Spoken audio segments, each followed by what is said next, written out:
बात करेंगे हिंदी में समास के बारे में। समास जो कि एक बहुत ही महत्वपूर्ण टॉपिक है। सभी परीक्षाओं के लिए हिंदी में समास बहुत ही उपयोगी है। तो समास से संबंधित जो प्रश्न पूछे गए हैं और जिस प्रकार पूछे जाते हैं उसके बारे में बात करेंगे। तो जुड़े रहिए हमारे साथ वीडियो के अंत तक। तो देखेंगे प्रश्न दिया है, निम्नलिखित में से कौन सा समास नहीं है। तो ऑप्शन दिए हैं अव्ययभाव समास, कर्म कारक समास, द्वंद्व समास और बहुव्रीहि समास। तो हमने सबसे पहले जाना था कि समास के 6 भेद हैं, जिसमें आते हैं अव्ययभाव समास, तत्पुरुष समास, कर्मधारय समास, द्विगु समास, द्वंद्व समास और बहुव्रीहि समास। 6 समास हैं हमारे। तो यहाँ पर पूछा है कि कौन सा समास नहीं है। तो ऑप्शन बी में दिया हुआ है कर्म कारक समास, ये समास नहीं होता। तो नेगेटिव आंसर पूछा है, नेगेटिव बताना है। बी ऑप्शन करेक्ट आंसर है। अगला प्रश्न देखेंगे, दिया है कि किस समास में दोनों पद प्रधान होते हैं। कौन सा समास है जिसमें दोनों पद प्रधान होते हैं। ऑप्शन दिए हैं बहुव्रीहि समास, तत्पुरुष समास, द्वंद्व समास और द्विगु समास। तो सबसे पहले हमने जाना था कि कौन से समास में कौन सा पद प्रधान होता है। तो पहला दिया है बहुव्रीहि समास। बहुव्रीहि समास में दोनों पद अप्रधान होते हैं। तत्पुरुष समास में उत्तर पद प्रधान होता है। द्वंद्व समास में दोनों पद प्रधान होते हैं। तो यहाँ याद रखना सी ऑप्शन करेक्ट आंसर है। द्वंद्व समास में दोनों पद प्रधान होते हैं और द्विगु समास में उत्तर पद प्रधान होता है। अगला प्रश्न देखेंगे। अगला प्रश्न दिया है, किस समास में प्रथम पद संख्यावाची तथा अंतिम पद संज्ञा हो। वह है, यानी जिस समास में पहला पद संख्यावाची होता है और अंतिम पद संज्ञा यानी कि नाम हो, उसे क्या कहते हैं। तो ऑप्शन दिया है द्वंद्व समास, तत्पुरुष समास, द्विगु समास और अव्ययभाव समास। तो हमें याद रखना है कि जिस समास में पहला पद संख्यावाची होता है वो है द्विगु समास। C option correct answer. अगला प्रश्न देखेंगे, दिया है महाजन शब्द में समास है। महाजन शब्द में कौन सा समास है। ऑप्शन दिया है कर्मधारय, द्वंद्व, द्विगु, अव्ययभाव समास। तो महाजन शब्द का जब हम समास विग्रह करते हैं तो क्या आएगा, महान है जो जन, यानी जो व्यक्ति महान है। तो यहाँ क्या बताया जा रहा है, व्यक्ति की विशेषता बताई जा रही है कि वो महान है।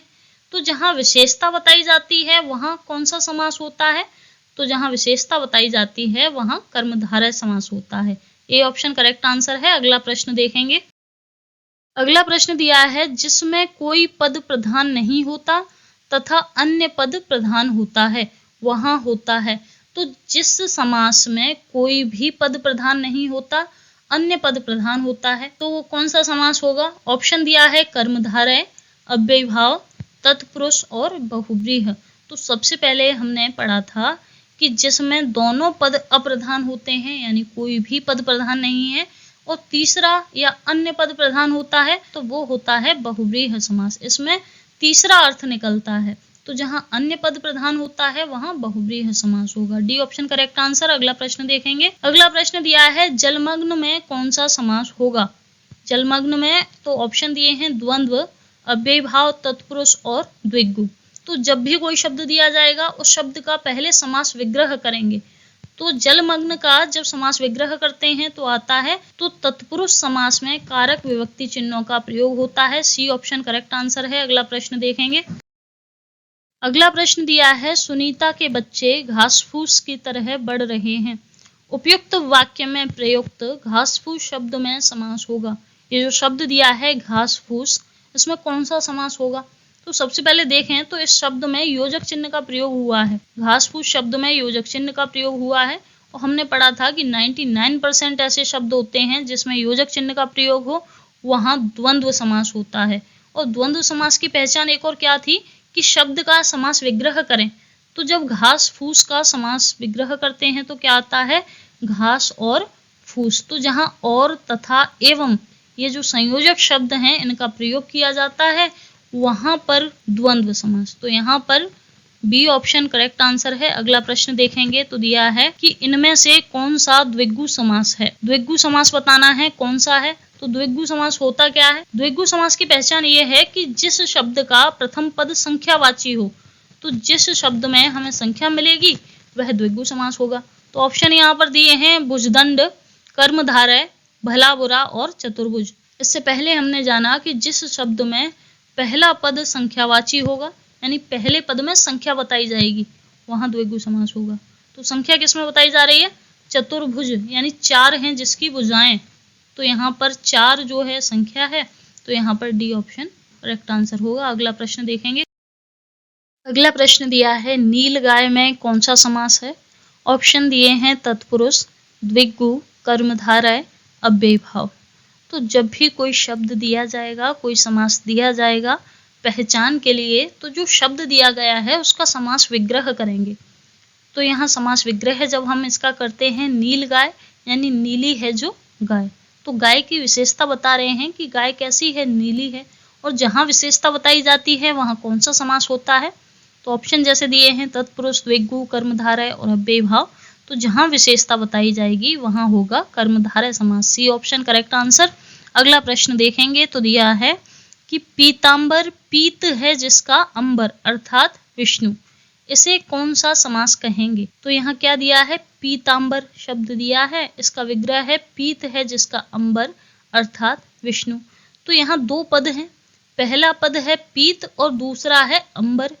तो यहाँ जब 2 शब्द हैं, दोनों की प्रधानता न बताकर अन्य पद प्रधान बताया जा रहा है, यानी पीला है जिसका अंबर, और किसका अंबर पीला होता है? तो वो दिया है विष्णु। तो जहाँ अन्य पद बताया जाता है, तीसरा अर्थ दिया जाता है, वहां कौन सा समास होता है? तो वहां होता है बहुव्रीहि समास। तो ऑप्शन दिए हैं तत्पुरुष, अव्ययी भाव, कर्मधारय और बहुव्रीहि, तो डी ऑप्शन करेक्ट आंसर होगा बहुव्रीहि। अगला प्रश्न देखेंगे। अगला प्रश्न दिया है जिस समास में दोनों ही पद प्रधान हो उसे कहते हैं। कौन सा ऐसा समास है जिसमें दोनों पद प्रधान होते हैं? तो ऑप्शन दिया है द्विगु, द्वंद्व, तत्पुरुष और कर्मधारय। तो यहाँ बात करें तो द्विगु समास में उत्तर पद प्रधान होता है, द्वंद्व समास में दोनों पद प्रधान होते हैं, याद रखना है। तत्पुरुष समास में उत्तर पद प्रधान होता है, कर्मधारय समास में उत्तर पद प्रधान होता है। तो यहाँ करेक्ट ऑप्शन होगा बी। अगला प्रश्न देखेंगे तो दिया है देशभक्ति में कौन सा समास है? तो देशभक्ति जो समास दिया है इसका पहले विग्रह करेंगे। तो विग्रह करने पर आता है देश के लिए भक्ति, देशभक्ति का समास विग्रह है देश के लिए भक्ति। तो यहाँ पर देखेंगे कि इस समास शब्द में कारक विभक्ति चिन्ह के लिए का प्रयोग हुआ है। तो जहाँ कारक विभक्ति चिन्ह का प्रयोग होता है वहाँ कौन सा समास होता है? तो वहाँ होता है तत्पुरुष समास। तो ऑप्शन में दिया है, ए ऑप्शन में दिया है तत्पुरुष समास, ए ऑप्शन करेक्ट आंसर। अगला प्रश्न देखेंगे। अगला प्रश्न दिया है जिस समास में पहला शब्द संख्यावाची हो उसे कहते हैं, यानी जिस समास का पहला पद संख्यावाची होगा, पहले पद में संख्या होगी, कौन सा समास होगा? तो ऑप्शन दिया है अव्ययी भाव, द्विगु, द्वंद्व, कर्मधारय। तो हमें पता है कि जिस शब्द में पहला पद संख्यावाची होता है वहां कौन सा समास होता है? द्विगु समास, बी ऑप्शन करेक्ट आंसर। अगला प्रश्न देखेंगे। अगला प्रश्न दिया है गंगाजल शब्द में समास का भेद बताइए। तो जब भी किसी भी शब्द में समास का भेद बताना होता है तो सबसे पहले उस शब्द का समास विग्रह करेंगे। तो गंगाजल शब्द का जब समास विग्रह करते हैं तो आता है गंगा का जल। तो यहाँ क्या आया? गंगा का जल। तो यहाँ का विभक्ति चिन्ह का प्रयोग हुआ है। तो जहाँ कारक विभक्ति चिन्हों का प्रयोग किया जाता है वहां कौन सा समास होता है? तो कारक विभक्ति चिन्हों का प्रयोग किया जाता है तत्पुरुष समास में, ए ऑप्शन करेक्ट आंसर। अगला प्रश्न देखेंगे। अगला प्रश्न दिया है धीरे धीरे का समास, यानी धीरे धीरे ये जो शब्द है इसमें कौन सा समास है? ऑप्शन दिए हैं द्वंद्व, अव्ययी भाव, कर्मधारय और द्विगु। तो हमने पढ़ा था, यहाँ देखें शब्द में तो योजक चिन्ह लगा है, और हमने पढ़ा था कि जिस शब्द के मध्य में यानी कि बीच में योजक चिन्ह होगा वहां द्वंद्व समास होगा। तो ये 99% केस में सही रहता है कि शब्द के बीच में यदि योजक चिन्ह दिया है तो द्वंद्व समास होगा। लेकिन याद रखने वाली बात यहाँ ये है कि जहाँ हमें पुनरुक्त शब्द मिले, अब पुनरुक्त शब्द क्या होते हैं? पुनरुक्त शब्द वे शब्द होते हैं जो एक ही शब्द 2 बार आए और उनके बीच में योजक चिन्ह लगा हो, उन्हें पुनरुक्त शब्द कहते हैं। जैसे एक शब्द है ये धीरे, लेकिन ये लिखा कितनी बार गया है? 2 बार, और इनके बीच में योजक चिन्ह लगा है। तो धीरे धीरे ये जो पूरा शब्द है ये पुनरुक्त शब्द है, और पुनरुक्त शब्द जो हैं वो आते हैं अव्ययी भाव समास में। याद रखना है यहाँ कि अव्ययी भाव समास में पुनरुक्त शब्द युग्म आते हैं, वहाँ अव्ययी भाव समास होगा। अब एक तो है धीरे धीरे, इसके अलावा और हैं जैसे कि बार बार, जाते जाते, खेलते खेलते, डाल डाल, टुकुर टुकुर। ये शब्द जो हैं ये पुनरुक्त शब्द हैं और इनके बीच में योजक चिन्ह का प्रयोग होगा और जहां पुनरुक्त शब्द होंगे वहां अव्ययी भाव समास होगा। अब देखेंगे अगला प्रश्न। अगला प्रश्न दिया है त्रिवेणी शब्द में कौन सा समास है? तो ऑप्शन दिए हैं कर्मधारय, बहुव्रीहि, द्विगु और द्वंद्व। तो सबसे पहले शब्द का समास विग्रह करेंगे। तो त्रिवेणी का जब समास विग्रह करते हैं तो आता है 3 वेणियों का समूह। तो यहाँ देखें तो पहला इसका जो पद है शब्द का ये संख्यावाची है। त्रे का मतलब होता है 3। तो पहला पद जिस समास में संख्यावाची हो वहां कौन सा समास होगा? तो वहां होता है द्विगु समास, यानी कि जिस शब्द में पहला पद संख्यावाची हो वहां द्विगु समास होता है। C option correct answer. अगला प्रश्न देखेंगे। अगला प्रश्न दिया है मुंबई में गगनचुंबी इमारतें हैं, रेखांकित शब्द में कौन सा समास है? तो रेखांकित शब्द है गगनचुंबी। तो कोई भी शब्द दिया है उसका सबसे पहले विग्रह करेंगे। तो गगनचुंबी का विग्रह करते हैं तो आता है गगन को चूमने वाली। तो यहाँ पर को विभक्ति चिन्ह का प्रयोग हो रहा है, गगन को चूमने वाली। तो को विभक्ति कारक चिन्ह का प्रयोग हो रहा है। तो जहाँ कारक चिन्हों का प्रयोग होता है वहाँ कौन सा समास होता है? तो ऑप्शन दिए हैं तत्पुरुष समास, कर्मधारय, द्विगु और अव्ययी। तो याद रखना है जहाँ कारक चिन्हों का प्रयोग होता है वहाँ तत्पुरुष समास होता है। ये ऑप्शन करेक्ट आंसर। अगला प्रश्न देखेंगे। तो अगला प्रश्न दिया है सुख दुख में कौन सा समास है? सुख दुख में। तो हमने जाना कि जब भी कोई शब्द दिया है विग्रह करेंगे। तो विग्रह करेंगे सुख दुख का तो आएगा सुख और दुख। तो यहाँ कौन सा समास होगा? तो जहाँ योजक चिन्ह हो और विग्रह करने पर तथा, एवं और ऐसे संयोजक शब्दों का प्रयोग हो वहाँ कौन सा समास होता है? तो वहाँ होता है द्वंद्व समास। A option correct answer. अगला प्रश्न देखेंगे। अगला प्रश्न दिया है किस समास में दोनों पद मिलकर एक नया अर्थ प्रकट करते हैं? ऐसा कौन सा समास है जिसमें कि दोनों पद मिलेंगे और मिलने के बाद नया अर्थ बनाएंगे, यानी कि तीसरा अर्थ निकलेगा? तो ऑप्शन दिए हैं बहुव्रीहि, द्वंद्व, कर्मधारय और तत्पुरुष। तो जहाँ नया अर्थ बनता है जैसे नीलकंठ, नीला है जिसका कंठ अर्थात शिव। तो 2 शब्द मिले और 2 पद मिले, 2 पद मिलने के बाद एक नया अर्थ बनाया उन्होंने। तो यहाँ पर कौन सा समास होगा? बहुव्रीहि समास। A option correct answer. अगला प्रश्न है गौशाला में कौन सा समास है? गौशाला शब्द में कौन सा समास है? तो जब भी शब्द दिया होगा उसका विग्रह करेंगे। तो गौशाला का विग्रह होगा गौ के लिए शाला, यानी गायों के लिए शाला के लिए। तो यहाँ पर कारक चिन्ह जो है, कारक का विभक्ति चिन्ह के लिए का प्रयोग हो रहा है और जहाँ कारक चिन्हों का प्रयोग होता है वहाँ कौन सा समास होता है? वहाँ होता है तत्पुरुष समास। ये ऑप्शन करेक्ट आंसर। अगला प्रश्न देखेंगे। अगला प्रश्न दिया है विशेषण और विशेष्य के योग से कौन सा समास बनता है? यानी जिस शब्द में विशेषण और विशेष्य जुड़े हुए होते हैं वह कौन सा समास होगा? ऑप्शन दिया है द्विगु, द्वंद्व, कर्मधारय और तत्पुरुष। तो याद रखना है जहाँ विशेषण और विशेष्य का संबंध होगा, विशेषण और विशेष्य का योग होगा, वहाँ होता है कर्मधारय समास। C option correct answer. अगला प्रश्न देखेंगे। दिया है मैं श्री रामचंद्र जी के चरण कमल की वंदना करता हूँ, रेखांकित शब्द में कौन सा समास है? तो रेखांकित शब्द दिया है चरण कमल, यानी चरण जो हैं वो किसके समान बताए हैं? कमल के समान बताए हैं। कमल विशेषता बताई गई है चरणों की कि जो चरण हैं वो कमल के समान हैं, कमल रूपी हैं। तो जहाँ पर विशेषता बताई जाए, चरणों की विशेषता बताई जा रही है कि वो कमल के जैसे हैं, कमल रूपी हैं, तो यहाँ पर कौन सा समास होगा? तो ऑप्शन दिया है कर्मधारय, द्विगु, द्वंद्व और अव्ययी भाव। तो जहाँ विशेषता बताई जाती है, विशेषण विशेष्य का संबंध होता है, वहाँ होता है कर्मधारय समास। A option correct answer. अगला प्रश्न देखेंगे। अगला प्रश्न दिया है गंगा तट पर कुछ लोग भजन कर रहे थे, रेखांकित शब्द में कौन सा समास है? तो शब्द दिया है गंगा तट। तो गंगा तट का जब समास विग्रह करेंगे तो आएगा गंगा का तट। तो यहाँ का विभक्ति चिन्ह का प्रयोग हुआ है, जहाँ विभक्ति चिन्ह का प्रयोग होता है वहाँ कौन सा समास होता है? तो वहाँ होता है, ऑप्शन दिए हैं द्वंद्व, तत्पुरुष, कर्मधारय और अव्ययी भाव। तो जहाँ कारक चिन्हों का प्रयोग होता है वहाँ होता है तत्पुरुष समास। B option correct answer. अगला प्रश्न देखेंगे। अगला प्रश्न दिया है तिरंगा में कौन सा समास है? तो ऑप्शन दिए हैं द्वंद्व, द्विगु और अव्ययी भाव, तत्पुरुष। तो याद रखना है कि जिस शब्द में जो प्रथम पद है वो संख्यावाची होगा। तिरंगा यानी कि यहाँ पर 3 रंगों की बात हो रही है, तो जहाँ संख्या आएगी पहले पद में वहाँ कौन सा समास होगा, तो संख्यावाची होता है द्विगु समास। B option correct answer. अगला प्रश्न देखेंगे। अगला प्रश्न दिया है नीलांबर शब्द में कौन सा समास है। तो पहले शब्द का समास विग्रह करेंगे तो नीलांबर का समास विग्रह होगा नीला है जिसका अंबर, अंबर यानी कि वस्त्र, नीले हैं जिसके वस्त्र। तो यहाँ क्या बता रहे हैं, वस्त्र की विशेषता बता रहे हैं कि वो कैसा है, वस्त्र नीला है। तो जहाँ विशेषता बताई जाती है वहाँ कौन सा समास होता है, तो वहाँ होता है कर्मधारय समास। D option correct answer. अगला प्रश्न देखेंगे। दिया है समास बताइए भरपेट, भरपेट शब्द में कौन सा समास है।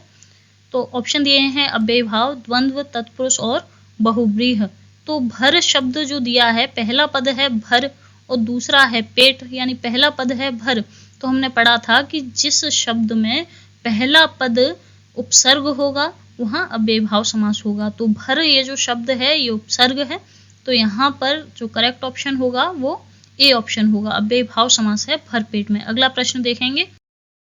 अगला प्रश्न दिया है राज दरबार में कौन सा समास है। तो राज दरबार शब्द का समास विग्रह करें तो आएगा राजा का दरबार। तो यहाँ पर का विभक्ति चिन्ह का प्रयोग हुआ है, और जहाँ विभक्ति चिन्ह का प्रयोग होता है वहाँ कौन सा समास होता है, तो वहाँ होता है तत्पुरुष समास। B option correct answer. अगला प्रश्न देखेंगे। दिया है यथासंभव में कौन सा समास है। ऑप्शन दिए हैं तत्पुरुष, कर्मधारय, बहुव्रीहि और अव्ययभाव। तो यहाँ देखें तो ये दो पद हैं, पहला है यथा, दूसरा है संभव। तो यथा क्या है, एक उपसर्ग है। हमने पढ़ा था कि जिस शब्द में पहला जो पद है वो उपसर्ग होगा वहाँ कौन सा समास होगा, तो वहाँ होता है अव्ययभाव समास। तो डी ऑप्शन करेक्ट आंसर। अगला प्रश्न देखेंगे। अगला प्रश्न दिया है निम्न प्रश्न समास से संबंधित हैं, सुमेलित कीजिए। सूची 1 को सूची 2 से मिलान कीजिए और दिए गए विकल्पों के सही उत्तर चुनिए। तो एक तरफ समास दिए हैं, दूसरी तरफ समास के प्रकार दिए हैं, तो कौन सा शब्द किस समास से संबंधित है जानेंगे। पहला दिया है विदेश गमन। तो विदेश गमन का जब समास विग्रह करते हैं तो आता है विदेश को गमन। तो यहाँ को कारक चिन्ह का, को विभक्ति चिन्ह का प्रयोग हुआ है। तो जहाँ कारक विभक्ति चिन्हों का प्रयोग होता है वहाँ तत्पुरुष समास होता है। तो ए का होगा सेकंड ऑप्शन तत्पुरुष समास। बी दिया है गिरिधर। गिरिधर का समास विग्रह करते हैं तो आता है गिर को धारण करने वाला। तो गिर यानी कि पर्वत को धारण करने वाला अर्थात श्री कृष्ण। तो जहाँ अन्य पद यानी कि तीसरे अर्थ का बोध होता है वहाँ बहुव्रीहि समास होता है। तो बी ऑप्शन का होगा फर्स्ट, बहुव्रीहि समास। फिर देखेंगे अगला दिया है देश विदेश। तो देश विदेश में योजक चिन्ह का प्रयोग हुआ है, और जब इसका विग्रह करेंगे तो आएगा देश और विदेश। तो जहाँ योजक चिन्ह हो और संयोजक शब्द जैसे और तथा एवं का प्रयोग हो वहाँ होता है द्वंद्व समास। तो सी का होगा फोर्थ ऑप्शन। फिर देखेंगे अगला तो दिया है यथाशीघ्र। तो यथाशीघ्र में पहला पद है यथा और दूसरा है शीघ्र, और यथा क्या है, एक उपसर्ग है। तो जहाँ पहला पद उपसर्ग होता है वहाँ अव्ययभाव समास होता है। तो डी का होगा थर्ड। तो यहाँ कूट दिया है तो कूट में देखेंगे ए का है सेकंड, तो ए का सेकंड यहाँ दिया है थर्ड और फोर्थ में। बी का है फर्स्ट, तो बी का फर्स्ट दिया है थर्ड ऑप्शन में। और सी का है फोर्थ, तो सी का फोर्थ दिया है थर्ड ऑप्शन में। डी का है थर्ड, तो डी का थर्ड दिया है थर्ड ऑप्शन में। तो यहाँ पर थर्ड ऑप्शन करेक्ट आंसर है। तो इस प्रकार आज हमने जितने भी प्रश्न समास से संबंधित पूछे गए हैं और प्रश्नों को कैसे हल किया जाए वो तरीका आज हमने सीखा। तो जुड़े रहिए हमारे साथ हमारे YouTube चैनल पर ऐसी ही और वीडियोस पाने के लिए। अगर आपको ये वीडियो पसंद आए तो लाइक, शेयर, कमेंट और सब्सक्राइब ज़रूर करें। मिलते हैं अगली एक ऐसी ही नई वीडियो में। जय हिंद, जय भारत।